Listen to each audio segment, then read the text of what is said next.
Hello everyone. तो हमने जो चैप्टर स्टार्ट किया हुआ है classification of element and periodicity। आज हम उसका फर्दर टॉपिक स्टार्ट करेंगे, इलेक्ट्रॉनिक कॉन्फ़िगरेशन। इलेक्ट्रॉनिक कॉन्फ़िगरेशन किसी भी एलिमेंट की करने के लिए सबसे पहले हमें अफबाउ प्रिंसिपल के बारे में जानना बहुत जरूरी है। Aufbau principal, what is Aufbau principal?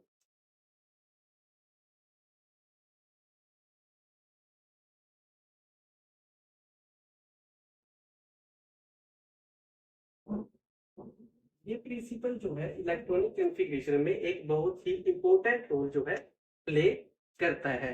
Aufbau एक जर्मन वर्ड है जिसका मतलब होता है कंस्ट्रक्शन, और ये किसी साइंटिस्ट के नाम पे बेस नहीं है। किसी साइंटिस्ट के नाम पे ये अफबाउ प्रिंसिपल का नाम नहीं है।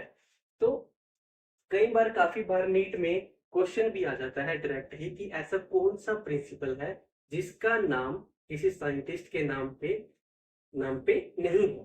वो है अफबाउ प्रिंसिपल।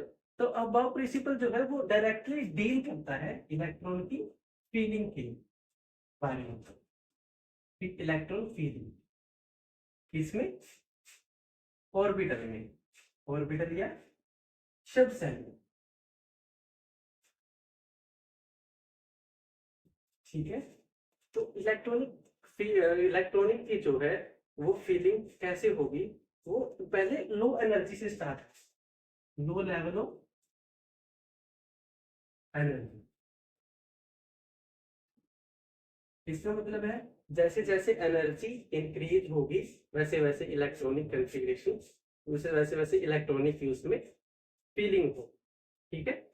और उसके बाद जैसे कोई भी हम ये ले लेते हैं, जैसे 2s एग्जांपल ले लेते हैं, 2s और 3p।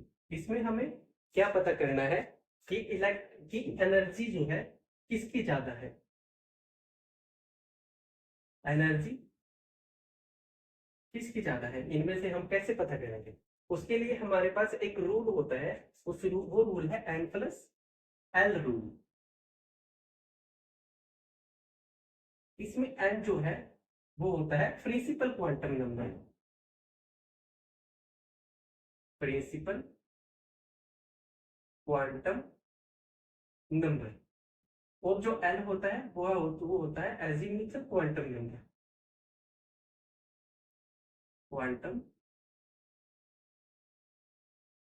नंबर। इसमें एल जो है वो हमारे होते हैं ये होता है प्रिंसिपल क्वांटम नंबर। और जो एल होता है वो होते हैं हमारे इसमें ये होता है azimuthal quantum number, quantum number. ये हम कैसे निकाल सकते हैं? जैसे इस तरफ हम एल लिख लेते हैं क्वांटम नंबर, इस तरफ हम लिखते हैं एल। तो इनकी वैल्यू क्या होती है? S P D F. ये हम स्टार्ट करते हैं 0 1 2 और 3 से।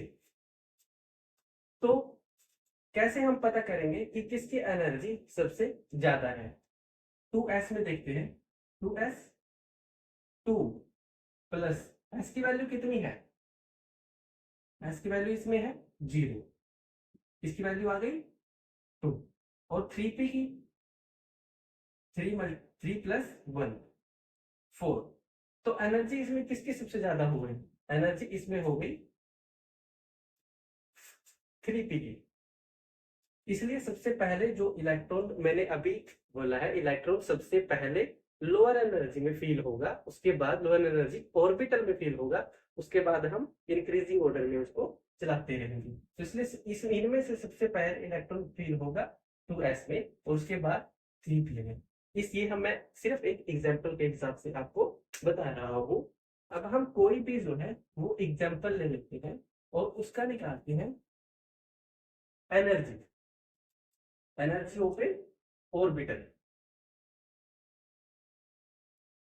जैसे हम कोई भी एनर्जी ले लेंगे, 1s 2s 2p 3s 3p 3d 4s। ये हमें एक एग्जांपल ले रहे हैं और इसमें हमें बताना है कि डिक्रीजिंग ऑर्डर में या फिर इंक्रीजिंग ऑर्डर में हम इसको बता सकते हैं किस किसकी एनर्जी सबसे ज्यादा होगी और किसकी एनर्जी सबसे कम होगी। कैसे बताएंगे वो हम बताएंगे N+L रूल से। जैसे कि अभी मैंने बताया N और L में ये उसकी वैल्यू होती है, तो इस हिसाब से इसकी वैल्यू क्या आ गई 1+0 1, 2+0 2, 2+1 3, 3+0 3, 3+1 4, डी की वैल्यू कितनी है 2, 3+2 5 और 4+0 4। अब सबसे कम जो है एनर्जी वो किसकी है 1s।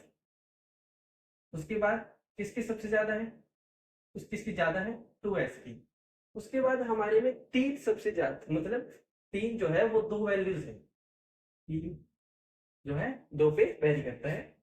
तो इसमें जब ये कंडीशन आ जाए तो हमें सबसे पहले क्या लेना होता है वो हम लेंगे n के बेस पे, जिसका n यानी कि quantum number principal quantum number जिसका बड़ा होगा उसी हिसाब से हम उसकी वैल्यू बाद में लेंगे। जैसे n किसका बड़ा है 3 का 3s, तो ये वैल्यू हम बाद में लेंगे और उसके पहले लेंगे हम 2 की, उसके बाद 3s। ऐसे करके ये हम इसको इंक्रीजिंग और डिक्रीजिंग ऑर्डर में लगा सकते हैं।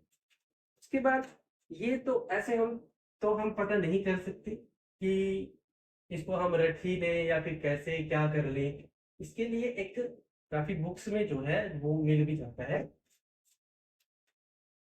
कि इलेक्ट्रॉन को सबसे पहले कहाँ फील करेंगे, कौन से सब सेल में फील करेंगे, इसके इंक्रीजिंग और decreasing level of energy orbital क्या होगा वो हम कैसे डिसाइड करेंगे। वन है ऐसे लिख लेते हैं हम, और है 5s 6s 2p 3p 4p 5p। हम ऐसे भी लिख सकते हैं, और 3d 4d 4f। जो हम इसमें इलेक्ट्रॉन फील करेंगे वो सबसे पहले 1s में ऐसे फील करेंगे।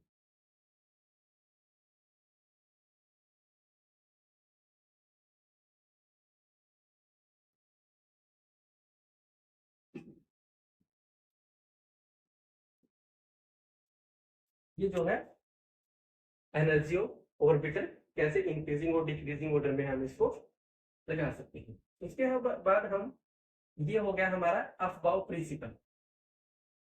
उसके बाद हम कुछ इलेक्ट्रॉनिक कॉन्फ़िगरेशन जो है वो देख लेते हैं। सबसे पहले हमारा atomic number hydrogen,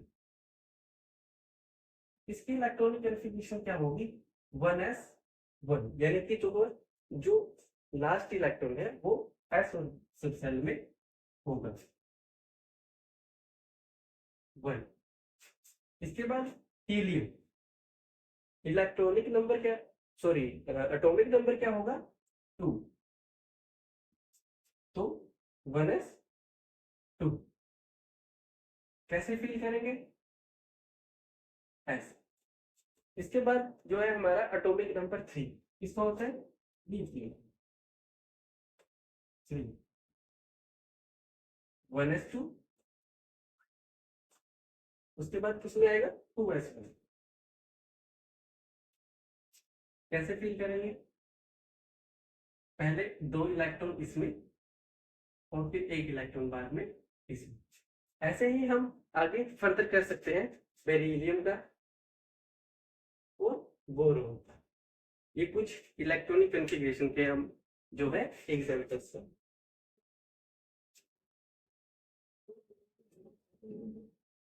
electronic configuration के बाद हम आते हैं trends of periodic table physical property. Trends of periodic table, physical properties.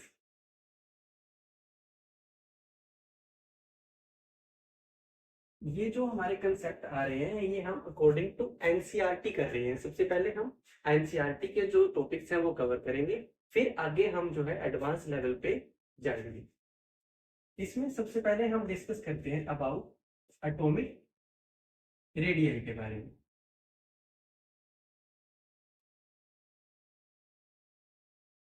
Atomic radius क्या है? किसी भी दो एटम के बीच का जो डिस्टेंस है, जो डिस्टेंस है उसका हाफ। किसका? एटॉमिक दो दो एटम है उनके बीच का हाफ,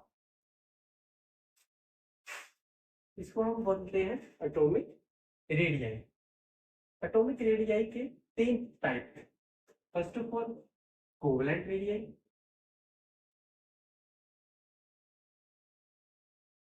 देन मेटालिक रेडियस, उसके बाद हमारा आता है वैन वाल रेडियस।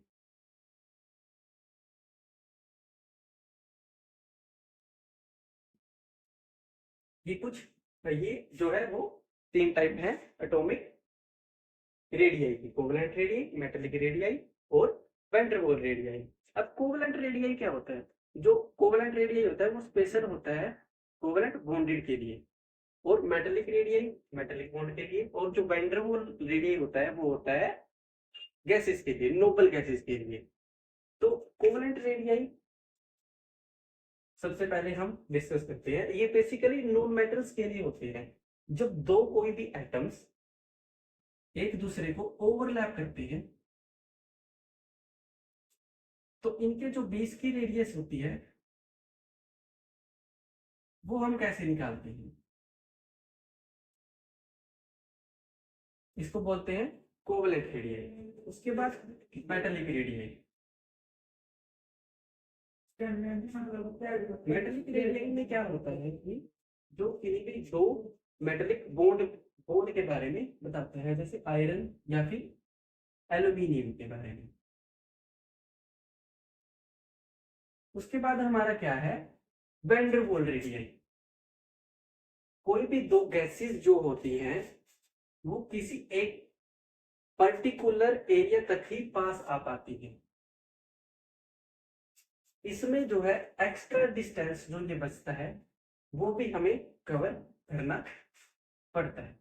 इसलिए कोई भी दो गैसेस एटम की जो है रेडियस सबसे ज्यादा होती है, इसलिए वैन डर वाल रेडियस की रेडियस सबसे ज्यादा होगी। वैन डर वाल रेडियस की सबसे ज्यादा होगी रेडियस, और सबसे कम होगी उसके बाद होगी मेटालिक की, उसके बाद किसकी होगी? कोवलेंट रेडियस की।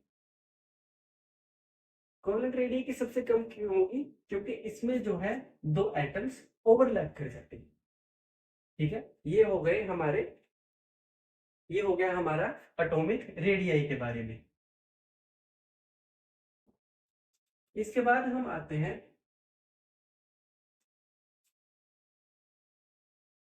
जैसे जैसे पीरियोडिक टेबल में हम, ये हमारे पीरियोडिक टेबल है।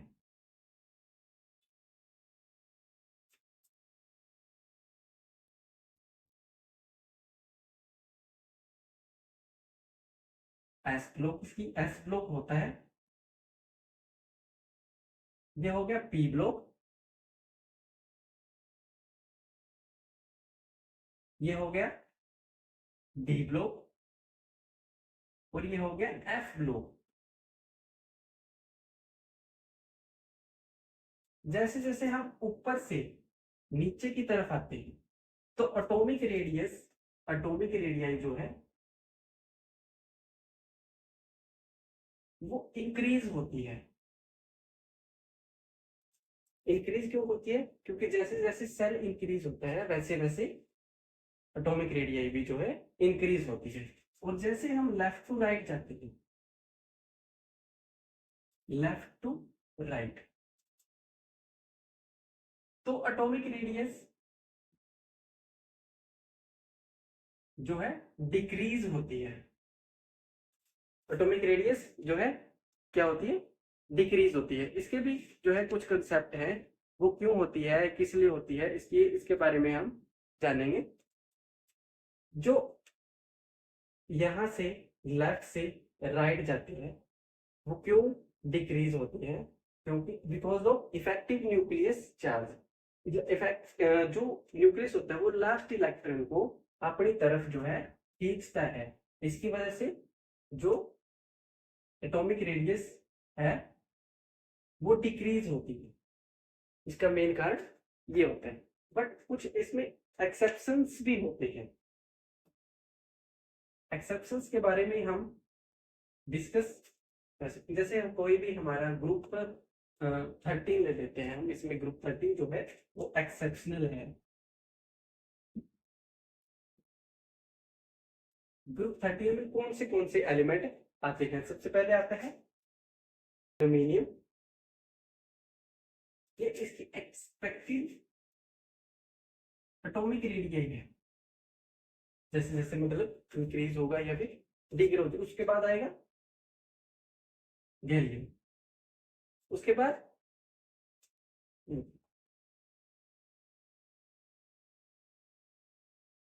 उसके बाद हमारा आता है लास्ट में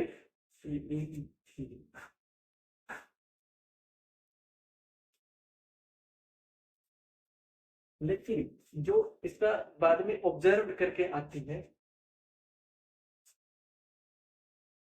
तो ऑब्जर्व करके जो हमारी एटॉमिक रेडियस आएगी वो क्या आएगी?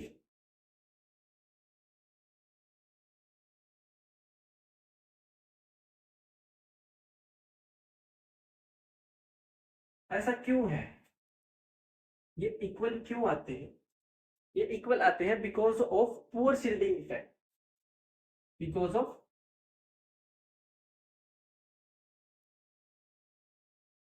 Poor shielding effect.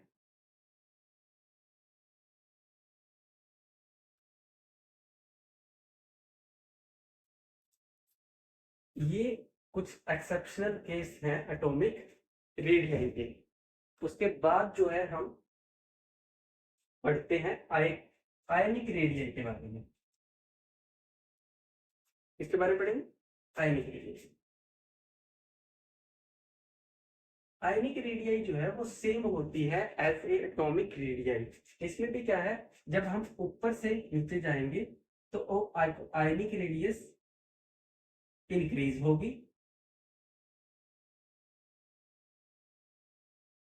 और जब हम लेफ्ट टू राइट जाएंगे, लेफ्ट टू राइट जाएंगे तो आयनिक रेडियस क्या होगी? डिक्रीज होगी। जो सेम कारण एटॉमिक रेडियस में था वही सेम आयनिक रेडियस में भी होगा। बट इसका कंपैरिजन करने के लिए मैं आपको बता देता हूं कि जो अनायन है इसमें आइकोनिक रेडियस में अनायन जो है इस पे नेगेटिव चार्ज होता है, वो हमेशा उसकी जो रेडियस है वो हमेशा बड़ी होगी कैटायन से। कैटायन पे होता है पॉजिटिव चार्ज, ठीक है। बट इसके भी कुछ एक्सेप्शंस हैं, वो हम फर्दर क्लास में डिस्कस कर लेते हैं। लेकिन इसके बाद कुछ इसके एग्जांपल्स भी हम लेंगे। जैसे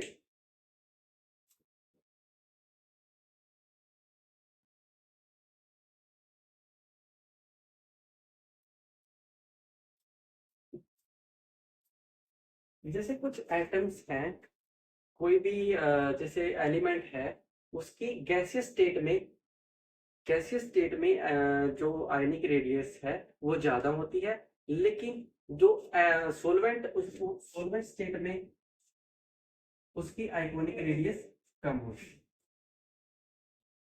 कोई भी हम एग्जांपल ले सकते हैं, लिथियम का ले सकते हैं या फिर सीजियम का ले सकते हैं। इसमें क्या है कि जब गैसियस स्टेट में गैसीय स्टेट में इसकी सबसे कम आइकॉनिक रेडियस होगी, सबसे कम, और इसकी होगी सबसे ज्यादा। लेकिन ये तो हम करेंगे, ये तो होगा गैसीय स्टेट में इसकी आयनिक रेडियस, और सोलवेंट में अपोजिट होगा, इसकी ज्यादा हो जाएगी और इसकी जो है कम हो जाएगी। ऐसे किस लिए होता है? Because of hydration, because of hydration. दो रेडियस हम डिस्कस कर चुके हैं, एटॉमिक और आयनिक रेडियस। इसके बाद हम आते हैं आयनाइजेशन एंथैल्पी पे। आयनाइजेशन एंथैल्पी जो है वो हम फर्दर क्लास में आगे डिस्कस करेंगे। ओके, आज के लिए थैंक यू।